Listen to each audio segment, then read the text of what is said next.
초록어린이재단에 매달 100만 원을 후원하게 되었습니다. 이 모든 게 구독자, 시청자 여러분 덕분입니다. 구독과 좋아요 감사합니다.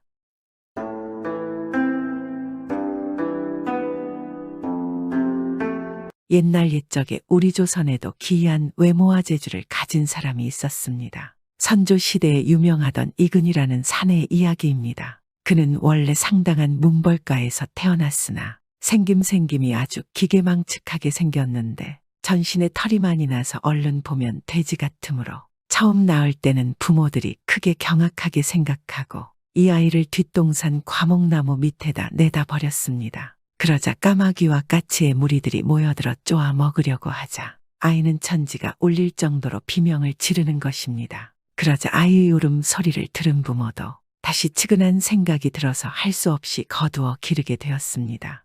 그는 성장한 후에도 키가 석자도 되지 못한 일개 난쟁이였으나 머리털은 유난히 길어서 땅에까지 닿게 되고 손발도도 짐승과 같이 털이 많이 났으며 또한 걸음걸이조차 이상야릇하게 걸으니 난쟁이 중에서도 천하 기괴한 난쟁이였습니다. 이그는 외모가 그렇게 기괴하게 생기고 보니 다른 사람들은 고사하고 자기 자신도 기괴한 병신으로 생각하고 남과 상대하기를 부끄러워하여 항상 방 속에만 숨어 살았습니다. 그러나 이그는 외모와 다르게 천재였습니다. 머리가 비상하여 무슨 글이나 한 번만 보면 모두 기억하여 사서삼경과 많은 고서들을 통달하였고 동시에 시를 짓는 것도 명필이며 노래와 휘파람을 잘 부르는 명창이었습니다. 그 당시 최고의학자 장계 황정욱 선생이 그를 한 번 보고 크게 기이하게 생각하여 문자를 부르고 시를 지으라 하였습니다. 그러자 이그는 바로 시를 지었는데 이 또한 걸작으로 잘 지은 것입니다. 황 선생이 더욱 칭찬하고 천하제일의 천재라 불렀습니다. 그리고 세월이 흘러 임진왜란이 일어났습니다. 그는 난을 피하여 자기 집 선산이 있는 광주 땅으로 임시 피신하였습니다. 그런데 벼랑간 적군이 몰려들어와서 마을 사람들을 모조리 잡아가게 되고 이근 또한 함께 잡혀가게 되었습니다. 적군들은 처음 그를 보고 귀신인지 사람인지 알지를 못하여 크게 기괴하게 여기어 혹은 먹을 것도 던져주고 혹은 채찍 같은 것으로 때리기도 하여 그의 행동을 시험하려 하였습니다. 그런데 그는 원래 성품이 강경하기 때문에 조금도 두려워하는 생각이 없었습니다. 적군들은 이런 이근을 더욱 이상히 생각하였습니다. 그때 마침 어떤 높은 지기에 적장이 왔다가 그를 보고 말하는 것입니다. 저러한 괴물을 어찌하여 죽이지 않고 살려두느냐. 그러자 이근이 전혀 두려움 없이 적장에게 말했습니다. 저와 같은 괴물은 모두 우리나라에서 활을 잘 쏩니다. 나를 조롱하지 마시고 죽여주시오. 이근의 말에 적군들은 크게 놀라 일제히 칼을 빼들고 그를 죽이려 했습니다. 그중 한 장교가 말려서 중지하고 밤마다 마치 원숭이처럼 대롱 속에다 넣어두어 도망치지 못하게 하였습니다. 또 점 치는 사람을 불러서 점을 쳐보니 점쟁이가 말하는 것입니다. 저놈은 곰도 아니고 호랑이도 아니라 옛날 주문왕이 강태공을 얻은 관상과 똑같으니 그 사람을 함부로 죽이지 말아야 합니다. 그 말을 들은 적장이 크게 기뻐하여 그 이후부터는 그를 특별히 대접하였습니다. 그때 적들이 진을 친 곳이 바로 한강 상류에 있는 제천정이라는 곳인데 때마침 중추 8월 한가위가 되었습니다. 달빛이 유난히 밝아서 대낮과 같고 물결은 고요하여 비단결처럼 흐르며 가을바람은 산들산들 부는데 모든 벌레 소리조차 처량하게 들리니 외구도 잡혀온 포로들도 진한 향수가 일어나게 되었습니다. 이그는 잡혀 갇힌 몸으로 새장의 새처럼 갑갑하게 있다가 심해 울적한 바람에 휘파람을 한 번 부니 그 소리가 참으로 처절하고 비절하여 모두 말리타향에 집 떠난 외로운 처지이기 때문에 감동하지 않을 수 없었습니다. 아무리 철벽 같은 심장을 가진 적군의 장군이라도 눈물을 참지 못했습니다. 밤이 깊어갈수록 소리는 점점 처량하며 커지기 시작했습니다. 이근의 휘파람 소리는 서늘한 가을바람과 같이 흘러서 적군의 진중으로 흘러들어가고 일반 군병들이 모두 잠을 이루지 못하고 눈물을 흘리며 고국을 생각하는 노래를 부르자 적장이 크게 놀라서 일어나 듣다가 자신 또한 눈물을 흘렸습니다. 적장은 비로소 이근이 가두어 놓은 감옥의 문을 열고 그를 풀어주며 말하는 것입니다. 어떤 사람이 그렇게 기특한 재주를 가졌느냐. 전날의 점재미가 한 마리 헛소리가 아니었구나 하고 무한하게 감탄을 하였습니다. 이그는 그렇게 오랫동안 적진 중에 잡혀서 괴로운 생활을 하다가 하루는 생각을 했습니다. 내가 세상에 태어날 때 남과 같이 보통 사람으로 태어나지 못하고 이렇게 기괴한 사람으로 태어나고 그 중에 또한 적군의 포로가 되어 감금 생활을 하게 된 바에야 또다시 무슨 거리낄 것이 있겠는가? 차라리 무슨 방법으로든지 힘을 다하여 벗어나갈 길을 찾다가 뜻대로 안 되면은 자결이라도 하여 죽고 혹시라도 이곳을 벗어나 도망가게 된다면 집에 돌아가 늙은 어머니를 모시고 여생을 보내는 것이 좋겠다. 그리고 그날부터 이그는 생각을 바꾸어서 그때까지 침묵을 지키고 있던 입을 열어서 하고 싶은 말도 자유롭게 하고 웃고 싶은 때에는 웃기도 하고 그동안 하지 못했던 행동들을 하기 시작했습니다. 그러자 적장이 더욱 신기하게 여겨서 하루는 이근을 불러서 술을 권하고 연유를 물어보려 했습니다. 그런데 그는 원래 주량이 큰 데다가 식성이 좋아서 양대로 마음껏 먹고 취한 다음에는 가진 목청을 다 쏟아서 평소부터 잘하는 노래를 크게 불렀습니다. 그 노래는 매우 비장하여 듣는 사람으로 하여금 스스로 눈물을 흘리게 하였습니다. 수많은 적군들은 그의 노래를 한 번 듣고 일시에 눈물을 흘리니 그는 벌떡 일어나 춤을 추는데 춤도 천하의 명무여서 춤이 보통 춤이 아니었습니다. 기기괴괴한 춤이어서 우스꽝스러운 모습으로 손장단, 발장단을 일시에 맞춰가며 또 벼랑간 몸짓을 다하니 그때까지 눈물을 비오듯 흘리던 적군들이 일시에 눈물을 씻고 박장대소의 포복절도들을 하였습니다. 그는 그와 같이 적군들을 마음대로 울리고 마음대로 웃기고는 또다시 눈물을 줄줄 흘리며 소리를 높여 크게 통곡하니 보는 사람들이 또한 동정하여 눈물을 흘렸습니다. 그때 적장은 너무 애통하게 우는 이근에게 물었습니다. 무슨 까닭으로 그렇게 우느냐? 뭐가 그리 갑자기 원통해 하는 것이냐? 내게 말해보거라. 그는 종이와 붓을 부탁하여 필담으로 그 연유를 적었습니다. 집에 80의 늙은 어머니가 계신데 난리에 오랫동안 떨어져 있어 생사를 알지 못하여 우는 것입니다. 내 비록 몸은 이리 태어났지만 그래도 어미를 걱정하는 것은 똑같은 사람 자식입니다. 적장은 사연을 보고 크게 감격하였습니다. 더구나 글씨와 문장이 아주 훌륭하여 혀를 휘두르며 무한한 칭찬을 하였습니다. 그리고 왜군들 앞에 나서서 말하는 것입니다. 인물이 본래 괴상스럽게 생긴 것도 그렇고 또 여러 가지 행동을 보면 심상치 않은 인물이라 그런 괴물을 함부로 까닭없이 죽일 수도 없고 그대로 이곳에 두었다가는 다른 날에 후회할 날이 있을지도 모르니 이자를 죽일 수도 없고 그대로 두어야 소용이 없을 뿐더러 장래 화근에 염려가 되는 바에야 하루 속히 풀어주고 보내서 환심이나 사는 것이 좋겠다. 하니 여러 사람들도 말이 옳다 하여 모두 놓아주기로 찬성하였습니다. 적장은 그리고는 그를 보고 말하는 것입니다. 내가 만일 내 집으로 돌아가길 원한다면은 네 마음대로 가게 하겠다. 그러자 그는 그때까지 그들의 진위를 모르는 까닭에 의심이 나서 도리어 시험 삼아 말했습니다. 지금은 각지의 전투가 치열하여 집에 가려고 해도 길이 막히고 위험하여 갈 수가 없으니 전투가 잔잔해지며 그리하겠습니다. 적장은 다시 말하는 것입니다. 그러면 무엇이든지 너의 소원대로 들어줄 터이니 신랄에 의심을 품지 말고 어떻게 했으면 좋은지 허심탄회 말해보아라. 이그는 그제서야 적장의 의사가 어떠한가를 짐작하고 다시 말했습니다. 나의 친척이 지금 강화도에 있으니 그리로 가고 싶습니다. 그리 보내주십시오. 적장은 흔쾌히 승낙하고 왜군에 잡혀있는 조선 사람 4명을 뽑아 적은 배에 선척을 준비하고 식량과 필요한 물건까지 많이 실어주어 강화도로 보내주었습니다. 오랫동안 포로의 몸으로 적진 중에 갇혀있던 이그는 자유의 몸이 되어 순풍의 돛을 달고 강화로 향하였습니다. 그와 동행하는 사람들도 그로 인하여 또한 석방이 되었으니 그 사람들이 그의 은공을 감사하게 생각하였습니다. 그러나 이그는 외적의 포로에서 벗어나서 간신히 강화를 찾아갔으나 그곳의 친척은 난리 중에 어디로 피난을 가고 아무도 없었습니다. 그와 일행들은 길 잃은 나그네 모양으로 갈 곳을 알지 못하고 한참 동안 낙심을 하는데 다행히도 반가운 소리를 들었습니다. 외삼촌 되는 박경신이 새로 해주 목사가 되었다는 것입니다. 이그는 매우 반가워하여 다시 그곳으로 떠났고 포로의 신세에서 고생하던 그는 잠시도 쉴 사이 없이 또다시 먼 길을 걷게 되었습니다. 어머니를 찾아보겠다는 일편단심으로 끼니를 굶으며 길거리에서 노숙도 하며 해주를 향하여 걸어갔습니다. 그런데 도중 깊은 산 중에는 난리에는 반드시 생기는 산적대들이 득실거려 행인들을 괴롭히고 있었습니다. 이근도 여러 차례 그놈들의 손에 잡혔었으나 그의 괴상한 용모와 기괴한 행동 그리고 그의 놀라운 재주를 목격한 산적들은 누구나 혀를 차며 감탄을 하고 감히 어떤 누구도 손을 댈 생각은 못하고 대접을 융숭히 하여 돌려보내곤 하였습니다. 해주에 도착한 그는 외삼촌인 박경신의 도움으로 다시 어머니가 있는 곳을 찾아서 모자가 다시 만나 전날과 같은 행복한 생활을 하게 되었습니다. 그는 몸이 그렇게 괴물로 생겼으나 나이는 70살까지 살고 자손도 또한 아주 많았습니다.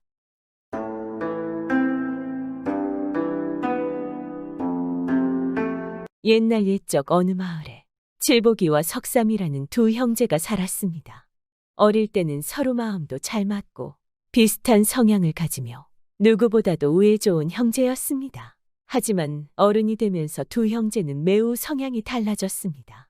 동생 석삼이는 바람둥이 기질을 보이기 시작하였고 반면 형 칠복이는 가족에 충실하며 성실하게 지내다 보니 큰 부자가 되었습니다.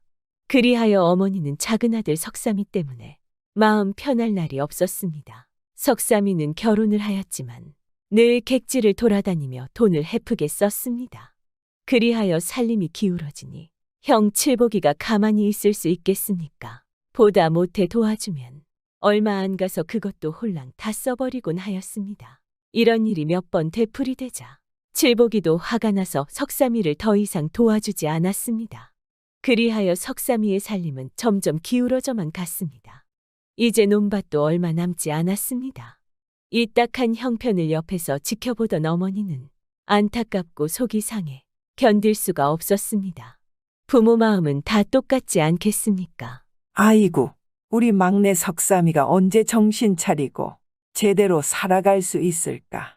저러다간 몇 년 안 가서 살림을 모두 다 거덜내겠구나. 결혼도 했는데 이거 정말 큰일이구나. 이걸 어떻게 하면 좋을까? 어머니는 석삼이를 볼 때마다 항상 타이르고 꾸중을 하기 시작했습니다. 또한 석삼이의 못된 버릇이 고쳐지도록 매일 밤마다 기도하였습니다. 하지만 이런 어머니의 노력에도 불구하고 석삼이는 나아지는 기미가 보이질 않았습니다. 그 모습을 지켜보는 어머니는 하루하루 애간장만 태웠습니다. 이렇게 시간이 흐르고 흘러 추수의 계절인 가을이 되었습니다. 바람둥이 석삼이는 가을 추수가 되면 언제나 꼭꼭 집으로 돌아왔습니다. 과연 가장이라고 걱정되어 온 것일까요? 그것은 농사일이 걱정이 되어서가 아니었습니다. 그보다는 추수한 벼를 팔아서 돈을 모아 또 객지로 나가기 위해서였습니다. 어느 날 두 형제는 벼를 추수하기 시작하였습니다. 그리고는 어머니는 칠복이와 석삼이 두 형제를 불러 그 추수한 벼를 멍석을 깔고 넓은 마당에 나란히 널도록 했습니다. 보통 농부들은 벼를 멍석에 널어 단단하게 말려서 자루에 담았습니다. 그래야만 벼가 상하지 않게 오래도록 저장을 할 수가 있었습니다. 이리하여 어머니의 분부대로 두 형제는 벼를 널기 시작하였습니다. 그 후 두 형제가 잠시 쉬러 들어갔을 때 어머니는 그때부터 주위를 살피곤 하였습니다. 그리고는 아무도 없는 틈을 타서 큰아들 칠복이네 벼를 두 손으로 움켜 떠서 작은 아들 석삼이네 멍석에다 퍼넘겼습니다. 어머니는 왜 이렇게 하는 것일까요? 이렇게 해서라도 석삼이를 좀 도와주고 싶은 안타까운 심정이었습니다. 두 아들을 불러놓고 같은 마당에다 나란히 벼를 널어 놓으라고 한 것은 이렇게 하기 위한 핑계였습니다. 못난 아들 조금 더 도와주고 싶은 마음은 어느 부모나 다 똑같지 않겠습니까? 워낙 석삼이의 행실이 나빠 도와주지 않는 칠복이더러 벼를 좀 주라고 부탁해 보아도 될 일이 아니었기 때문입니다. 어느덧 해가 지자 석삼이가 벼를 자루에 담으러 먼저 왔습니다. 그런데 멍석에 있는 벼를 보는 순간 참으로 이상한 것을 발견하였습니다. 아침에 멍석에 벼를 넣을 때만 해도 형의 벼와 자기의 벼가 거의 같은 양이었습니다. 그러나 지금 바라보니 벼는 분명히 자기 쪽이 더 많지 않겠습니까? 이럴 수가 있나? 이건 뭔가 잘못된 것 같아. 왜 내 쪽에 벼가 더 많은 거지? 형은 어머니를 모시고 또 조상님들 제사를 지내고 있으니까 아마 나보다 씀씀이도 많을 거야. 또한 내가 그동안 도움받은 것도 많은데 많아진 벼를 형의 멍석에다 도로 퍼넘겨야겠다. 이러면서 석삼이는 자기의 벼를 형의 멍석 쪽에 다 퍼 담았습니다. 바람둥이 석삼이에게도 이런 착한 마음이 있다는 것을 누가 알았겠습니까? 그 양은 오히려 어머니가 퍼넘겨준 양보다도 훨씬 많았습니다. 결국 어머니의 계획은 헛수고가 되고 말았습니다. 그런데 이 광경을 마침 물을 길러 우물로 가던 칠복이의 아내, 즉 형수 꽃분이가 바라보았습니다. 참으로 뜻밖의 일이었습니다. 어머머, 저게 누구야? 정말 내가 알던 서방님이 맞는 것일까? 저런 착한 분이 또 어디 있을까? 그런데도 우리는 괜히 바람이나 피우는 못된 사람이라고 생각했구나. 형을 위해 자기 별을 더 보태어주는 저런 착한 마음씨를 몰라보고 있었다니. 우리도 생각을 고쳐먹고 이제는 뭔가를 도와줘야겠다. 정말 다행이구나. 이제라도 알 수 있어서. 꽃분이는 혼자서 이렇게 생각했습니다. 그리고 여태까지 시동생을 미워한 것이 부끄러웠습니다. 그 뒤부터 꽃분이는 착한 시동생을 도와줄 수 있는 좋은 방법이 없을까 하고 골똘히 생각해 보았습니다. 그러나 자기 남편 칠복이와는 의논을 하지 않았습니다. 의논을 해보았자 들어줄 남편도 아니었기 때문입니다. 바람둥이 동생 석삼이 때문에 워낙 시달리고 지쳐서 이제 동생 일이라면 콩으로 매주를 쓴데도 듣지를 않았습니다. 며칠을 두고 생각하던 꽃분이에게 좋은 생각이 떠올랐습니다. 그래서 꽃분이는 어느 날 석삼이의 집을 찾아갔습니다. 그러고는 석삼이의 아내인 동서를 만났습니다. 동서, 잘 지냈어? 그동안 별일 없었고? 네, 형님. 덕분에 잘 지내고 있었어요. 어서 이리로 앉으세요. 오랜만에 오셨네요. 그런데 가져오신 게 다 뭐예요? 찹쌀과 누룩이지. 이것 좀 밖에나. 어머, 웬 찹쌀과 누룩을 다 가져오셨어요. 그냥 오셔도 되는데 이 무거운 것을 어떻게 들고 오셨어요? 동서, 다 이유가 있어서 가져왔지? 이 찹쌀과 누룩으로 술을 좀 빚게나. 참으로 뜻밖이었습니다. 그렇게나 미워하던 시동생인데 술을 빚어 시동생에게 주라는 뜻이 아니겠습니까? 동서 입장에서는 그야말로 해가 서쪽에서 떠오를 일이었습니다.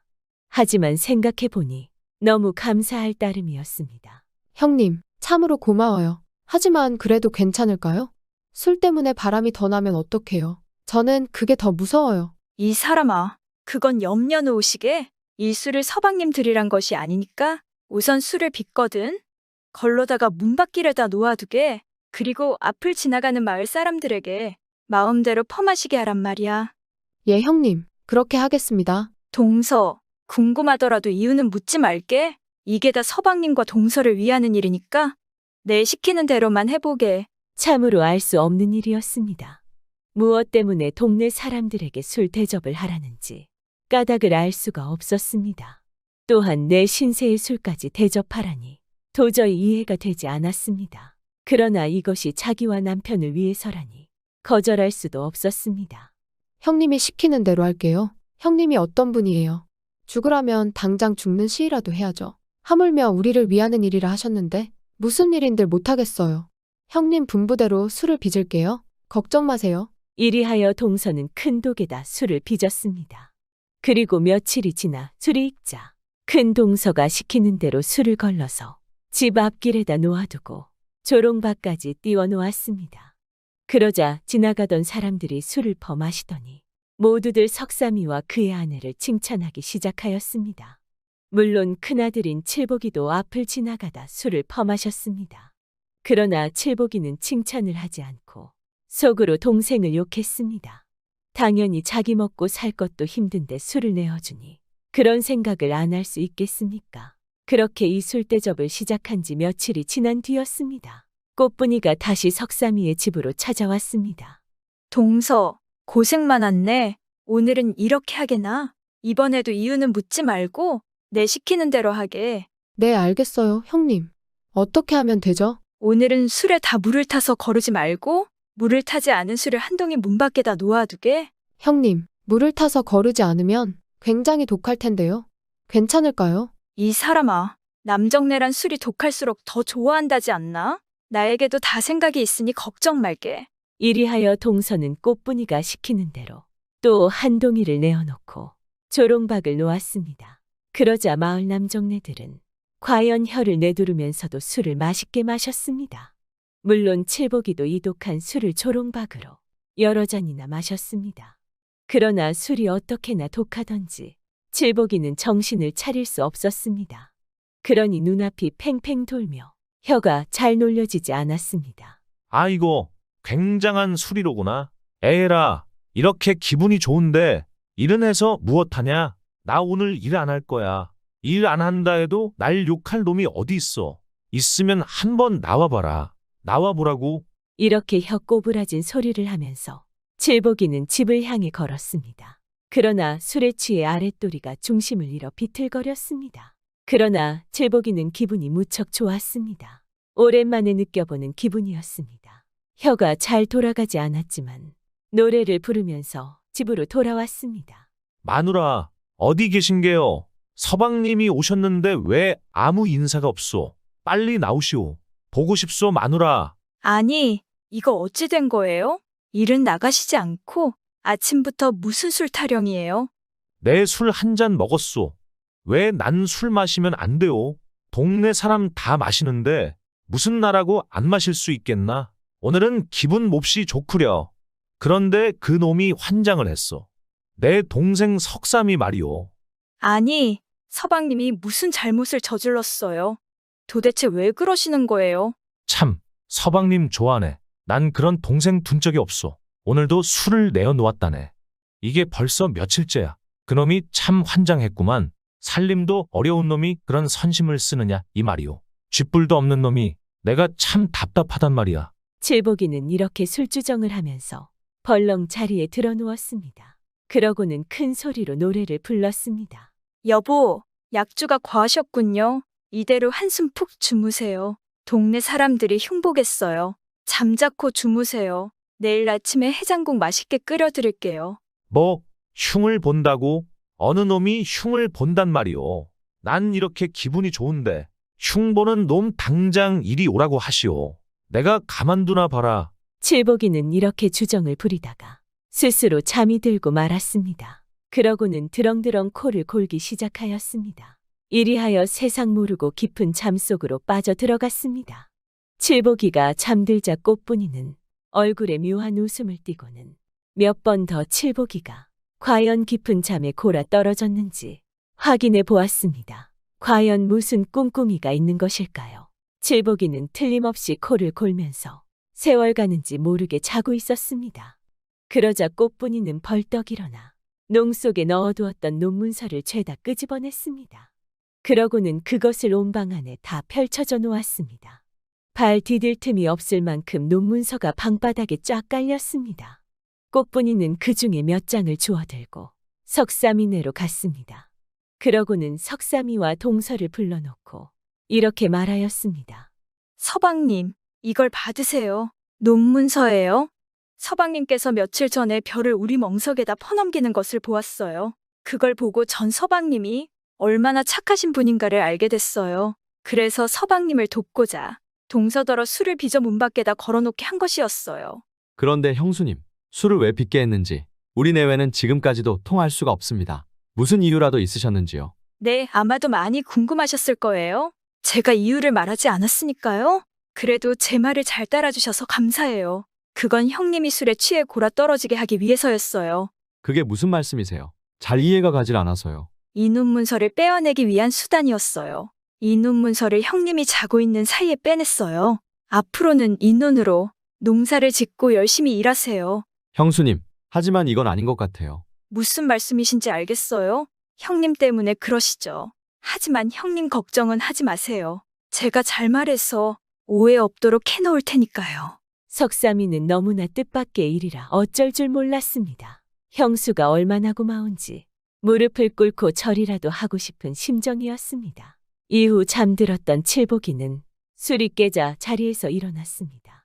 그런데 이게 웬일인가요? 온 방 안에 그렇게도 소중하게 보관해둔 논문서가 쫙 깔려있지 않겠습니까? 칠복이는 놀라 눈이 휘둥그레졌습니다. 이런 변이 있나? 내가 자고 있는 사이에 도둑이 들었구나. 이거 큰일 났네. 이러면서 논문서를 한 장 한 장 챙겨보았습니다. 한참 동안 논문서를 챙기고 있는데 석삼이의 집에 갔던 아내가 돌아왔습니다. 여보, 당신은 어딜 갔다 오는 거요? 내가 자고 있는 사이에 도둑이 들었잖소. 집도 안 보고 돌아다니니까 이런 변을 당하지 않소. 아니, 정신 좀 차리세요. 아직 술이 덜 깨신 거예요? 도둑이 들다니 그게 무슨 말이에요? 아무리 술에 취했거니로써니 그렇게도 정신이 없으세요.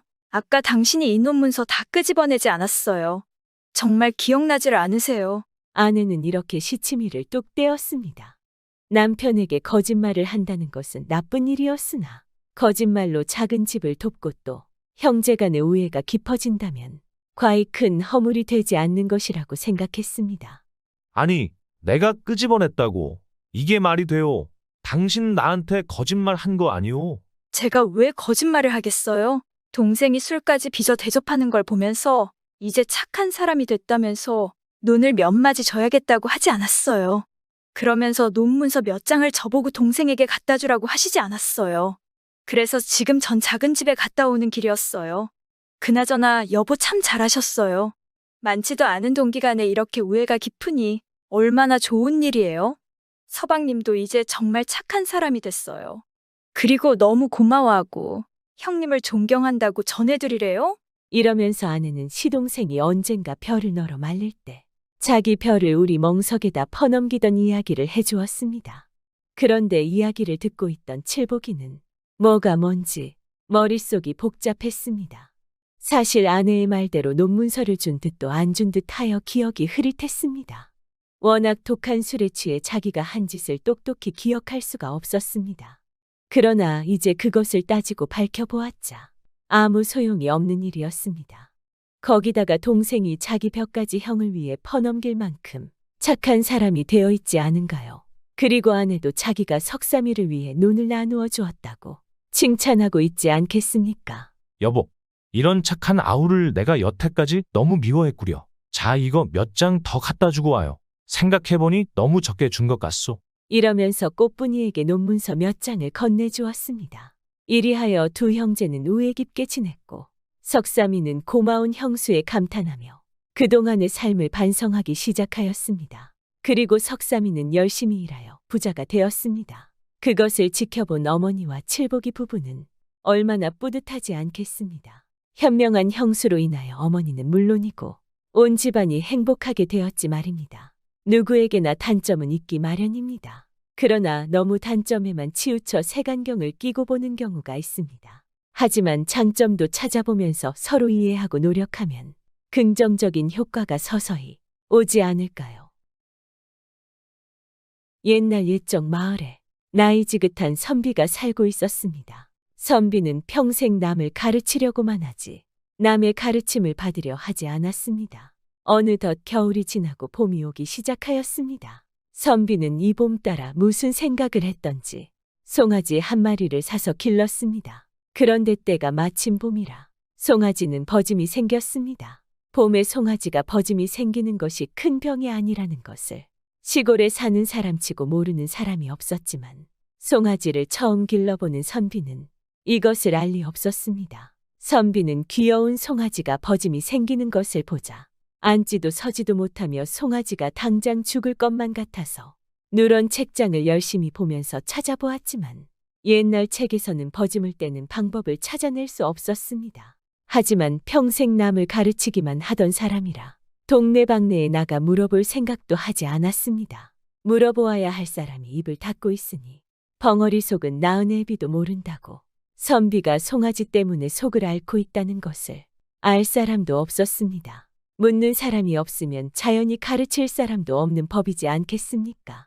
일이 이렇게 되니 선비는 안절부절 못하고 땅이 꺼지게 한숨만 쉬었습니다. 바로 이때 마침 큰 사위가 놀러왔습니다. 사위는 장인인 선비에게 공손히 절을 하며 인사를 하는데 선비는 절을 받으면서도 한숨뿐이었습니다. 이에 이상하게 생각한 사위는 장인을 보고 물었습니다. 장인어른, 무슨 이유로 땅이 꺼지는 한숨만 쉬고 계세요? 사위가 이렇게 묻자 선비는 갑자기 무릎을 탁 쳤습니다. 그럼 그렇지. 묻는 사람이 있어야 말을 하지. 자네 우리 집 송아지를 보게나. 송아지가 죽을 병에 걸려서 백약이 무효할 것 같네. 무슨 병에 걸렸기에 백약이 무효하다는 말씀이세요? 난 남의 말을 듣기를 꺼려하네. 어서 나가보게나.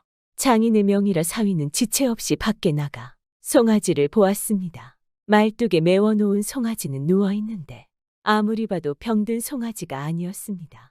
한참이나 송아지를 보던 사위는 송아지에게 난 버짐을 보고 양천대소하고 방으로 들어왔습니다. 그런데 선비는 여전히 그 모양을 하고 앉아서 한숨만 쉬며 입 밖에 말을 내지 않았습니다. 사위는 항상 물어보지 못하는 장인의 버릇을 고치기 위하여 마음을 굳게 먹었습니다. 장인어른 말씀이 천만치당하옵니다. 그놈의 악한 벌레들이 소를 잡아먹는데 가죽을 막 해치고 허옇게 밖에 나오기 시작했습니다. 장인어른 왜 이러고 앉아 계신 거예요? 어서 송아지를 구해야죠. 장인어른 왜 방도가 없겠습니까? 그래, 방도는 있네만. 없는 방도를 있다고 대답은 해놓았지만 뒷말을 이을 말이 없어 그만 입을 닫고 말았습니다. 그래도 방도가 없다고 말하기보다는 훨씬 나았습니다. 사위는 다시 말하기 시작하였습니다. 장인어른, 석유를 붓는 방도라도 써야 하지 않겠어요? 그래야 벌레도 죽이고 송아지를 구할 게 아닙니까? 내 사위, 농사일만 하는 줄 알았더니 정말 박한다 일세. 사위는 너무나 우스워 입을 싸지고 밖에 뛰어나오고 말았습니다. 선비는 원래 성미 급한 사람이라 사위가 나가자 석유를 들어다 송아지에게 붓고는 불을 붙였습니다. 석유는 불이 붙여지면 초반에는 타오르다가 점점 불이 사라지기 때문에 벌레만 죽고 송아지는 괜찮을 거란 미련한 생각을 하게 된 것이었습니다. 그러자 송아지는 갑자기 메워놓은 끈을 끊고 내달리다가 그만 뻗어버리고 말았습니다. 마침내 선비는 뻗어버린 송아지를 보고는 말했습니다. 송아지야, 벌레가 다 타 죽고 내 몹쓸 병도 떨어졌으니 어서 집으로 가자. 하지만 송아지는 아무런 응대도 없이 나자빠진 그대로였습니다. 결국 송아지는 죽고 말았습니다. 아이고, 미안하구나. 내가 너까지 죽게 만들었구나. 벌레만 잡는 줄 알았더니 너까지 그만. 선비는 대성통곡하였습니다. 이때 마침 이곳을 지나가던 농부가 이 광경을 보고 웃으며 말했습니다. 선비님, 속담에 이르기를 아는 길도 물어가고 3살 먹은 애 말도 귀담아 들으라 하였습니다. 세상사를 다 아는 이는 없는데 이런 일이야 우리 농부 보고 물어도 알 일인데 공연히 멀쩡한 송아지만 죽었습니다. 봄에 송아지가 버짐이 생기는 것은 약슬병도 아닙니다. 그래. 앞으로는 자네 말처럼 아는 길도 물어보고 3살 먹은 아이 말도 귀담아 듣겠네. 그 후 선비는 사소한 일이라도 항상 주변 사람들에게 물어가며 이웃들과 더불어 사는 소중함을 배워나가기 시작하였습니다. 아무리 잘난 사람이라도 어찌 혼자 살아갈 수 있겠습니까? 서로 모르는 것을 물어보면서 자신의 부족한 점을 채워간다면 더 나아지는 삶을 살 수 있지 않을까요?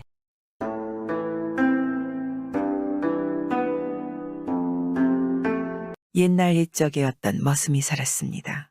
이 머슴은 어릴 때부터 머슴살이를 살았지만 돈도 없고 그럭저럭 입에 풀칠하며 살았습니다. 하지만 비록 가난하지만 성품이 착해서 하찮은 미물이라고 이유 없이 죽이지 않았습니다. 이런 사람이라면 언젠가는 복받지 않겠습니까? 어느 날 이 머슴이 주인 집 양반의 심부름으로 장에 갔다가 집으로 돌아오는 길에 냇가를 지나게 됐습니다. 마침 냇가에서 2사람이 자라 한 마리를 놓고 옥신각신 다투고 있어서 가봤습니다. 가보니 2사람이 같이 자라를 잡아서 그걸 칼로 반씩 잘라가지려고 그런단 말입니다. 비록 말 못하는 짐승이지만 죄 없이 몸뚱이가 2쪽 나는 것을 차마 못 보겠어서 그 자라를 2냥 주고 샀습니다. 그리고 도로 냇물에 놓아줬습니다. 그러고 나서 길을 가는데 갑자기 회오리 바람이 쌩 불더니 주인 집 심부름으로 사온 것이 휙 날아가 버리는 것입니다. 주우려고 쫓아가면 또 휙 날아가고 주우려고 쫓아가면 또 휙 날아가고 이래서 천방지방 자꾸 따라갔습니다. 따라가다 보니 어디서 솔개가 날아와 갓을 낚아채서 날아가 버린단 말입니다. 머슴은 갓을 찾으려고 그 솔개를 따라갔습니다. 자꾸자꾸 따라가다 보니 금강산까지 가게 된 것입니다. 금강산의 당도에서 갓을 찾는데 12,000봉 99 암자라는 너른 금강산에서 어찌 갓을 찾는단 말이겠습니까? 모래밭에서 바늘 찾기지 않겠습니까? 그래서 한참 찾다가 그만두고 에라 이왕이 금강산까지 왔으니 구경이나 실컷 하고 가야겠다. 이렇게 생각하고 여기저기 구경을 다녔습니다.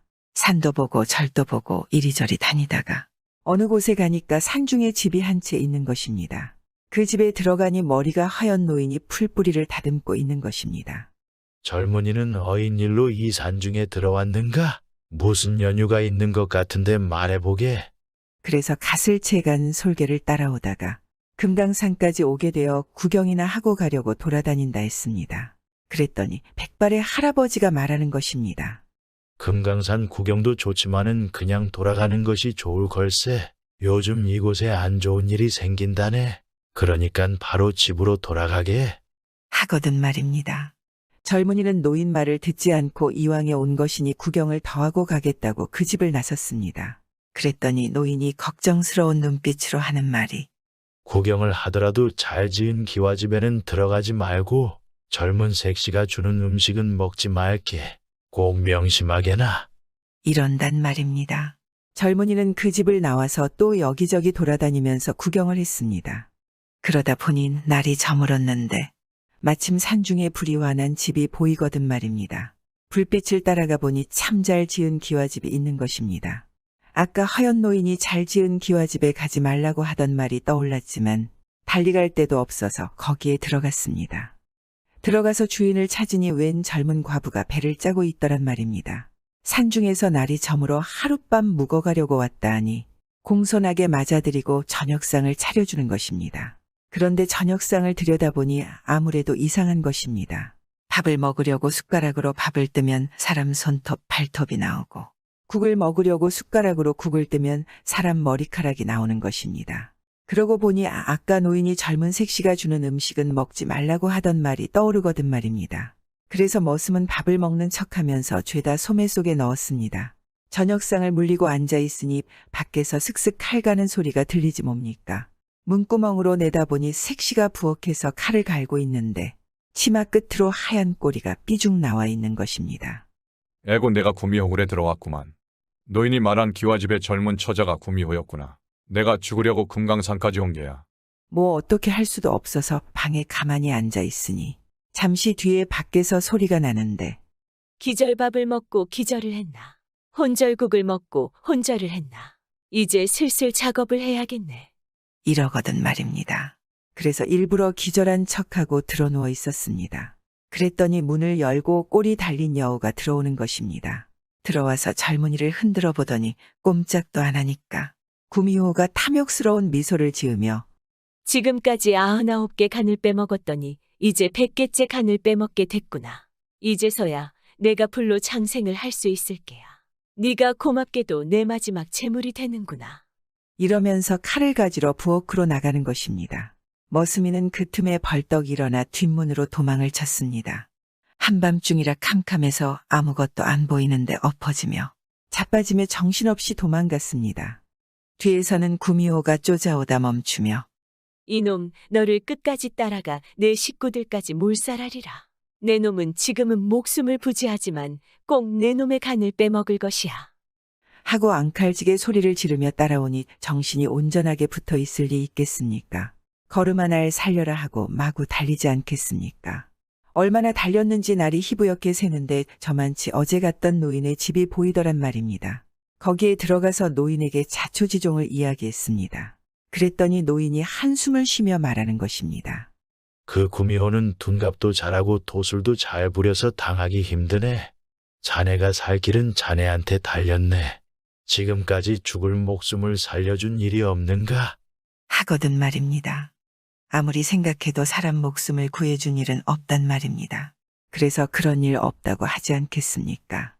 반드시 사람 목숨이 아니라도 죽을 목숨 살린 일이 없단 말인가? 잘 생각해보게 미물이어도 좋으니 자네 목숨이 달린 일이야. 그제야 자라를 살려준 일이 생각나서 그런 일이 있다고 하니 노인이 종이에다 글자를 몇 자 써주면서 그 자라 구해준 곳에 가서 종이를 던지라고 하는 것입니다. 머슴이 종이를 받아쥐고 자라 구해준 곳까지 가서 종이를 던지니 냇물이 쫙 갈라지면서 초립동이가 나타나는 것입니다. 그리고 공손하게 절을 하며 말을 하는 것입니다. 은인께서는 무슨 일로 저를 찾으십니까? 저번에 저를 살려서 물에 놓아준 적이 있지 않습니까? 머슴이 살려준 자라가 용왕의 외동아들이었던 모양입니다. 그래서 여차여차해서 왔다 하니 알겠습니다 하고 도로 물속으로 들어가는 것입니다. 그러더니 조금 뒤에 칼 한 자루를 가지고 나와서는 대뜸하는 말이 구미호가 나타나면 이것을 던지십시오. 그러면 은인께서는 살 수가 있습니다. 하고 그 칼을 주거든 말입니다. 그래서 초립도이가 준 칼을 받아 허리춤에 차고 도로 금강산으로 들어갔습니다. 가보니 노인이 살던 집에서 노인과 구미호가 한창 싸움이 붙어서 불꽃이 여기서 번쩍 저기서 번쩍하는 것입니다. 칼을 구미호에게 던졌더니 하늘에서 벼락이 쾅 하고 쳐서 구미호가 그만 벼락에 맞아 죽는 것입니다. 구미호가 죽자 노인은 홀연히 사라지는 것입니다. 뒤에 들으니 그 노인은 금강산 산신령이라는 것입니다. 그리고 머슴은 구미호 집에 가보니 여태 잡아먹은 사람들의 돈과 보물이 가득한 것입니다. 그것을 가지고 집으로 와서 머슴 관두고 집 사고 땅 사서 아주 큰 부자가 되었습니다. 머슴은 많은 재물을 어려운 이웃들에게 아낌없이 나누어 줬습니다. 자라에게 한 것처럼 사람이건 미물이건 가리지 않고 말입니다. 요즘 우리도 미물의 생명을 소중하게 여긴다면 혹시나 그 미물이 여러분들에게 은혜를 베풀지 않을까요? 용왕의 아들인 자라처럼.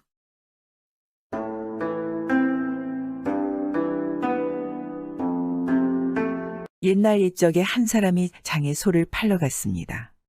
황소를 팔아서 암소로 바꿔 사오려고 말입니다. 그래 소를 끌고 장에 갔다가 사돈을 만났습니다. 그런데 일이 공교롭게 되려고 저쪽 사돈도 소를 팔러 왔는데 거기는 암소를 팔아 황소로 바꿔가려고 한단 말입니다. 사돈, 마침 잘 됐소. 소 팔고 자시고 할 것 없이 우리끼리 소를 바꿉시다. 아, 그럼 좋지요. 이래서 둘이 소를 바꿨습니다. 황소 끌고 간 사돈은 황소 주고 암소 받고 암소 끌고 간 사돈은 암소 주고 황소 받고 이렇게 된 것입니다. 소 잘 바꿨으니까 술 한잔 해야 할 것 아니겠습니까? 둘이서 주막에 가서 느긋하게 한잔했습니다. 사돈, 내 술 한 잔 받으시오. 아이, 내 술도 한 잔 받으시오. 주거니 받거니 하다가 날이 저물었습니다. 날이 저물어도 보통으로 저문 게 아니고 아주 캄캄해졌습니다. 집에 가기는 가야겠는데 둘 다 술이 웬만큼 취해서 걸어갈 수가 없었습니다. 비틀비틀하면서 소까지 끌고 어떻게 가겠습니까? 그래서 아예 소를 타고 가기로 했습니다. 황소 끌고 온 사돈은 암소 타고 암소 끌고 온 사돈은 황소 타고 이렇게 해서 집에 갔습니다. 그런데 이놈의 소가 저팔린 걸 모르고 전에처럼 제 집으로 가는 것입니다. 소잔등에 탄 사람들이야 캄캄한 밤중에 소가 어디로 가는지 알게 뭐겠습니까? 그냥 껐덕껐덕하면서 소 가는 대로 가는 거지 말입니다. 둘 다 제 집으로 안 가고 사돈네 집으로 갔단 말입니다. 뭐 캄캄한 밤중에 소 타고 가니까 그 집 식구들도 다 저희 집 가장이 온 줄 알지 설마 사돈이 온 줄 알았겠습니까? 아이고, 얘들아. 너희 아버지 잔뜩 취하셨다. 어서 안방으로 모셔라. 안방으로 떠밀어 넣으니까 그냥 들어가서 고꾸라져 자는 거지 뭡니까? 정신없이 자다가 새벽녘이나 되어서 정신을 딱 차려보니까 앞만 해도 이상한 것입니다. 가만히 일어나서 옆을 이렇게 넘겨다 보니까 앞불싸. 제 마누라가 자고 있어야 할 자리에 사돈 마누라가 자고 있단 말입니다. 이거 낭패로다. 살금살금 일어나서 옷도 제대로 못 챙겨 입고 그냥 내빼는 겁니다. 날 밝기 전에 집에 가야겠다고 부지런히 걷는데 얼마만큼 가다 보니 저쪽에서 사돈이 꽁무니가 빠지게 걸어오고 있는 것입니다. 아, 사돈, 이게 어찌된 일이오? 글쎄, 이게 어찌된 일이오. 서로 가만히 쳐다보고 있다가 나는 그냥 골아떨어져서 잤소. 나도 그냥 골아떨어져 잤소. 그럼 됐소. 어서 가시오. 잘 가시오. 하고서 제 갈 길로 가는 겁니다. 한참 가다가 딱 돌아서서 여보, 사돈, 오늘 일일랑 아예 입 밖에도 내지 마오. 그게 무슨 소리라고 입 밖에 낸단 말이오. 하고 각자 자기의 집으로 갔습니다. 구독은 공짜입니다. 다. 다. 다. 다. 다. 다. 다. 다. 다.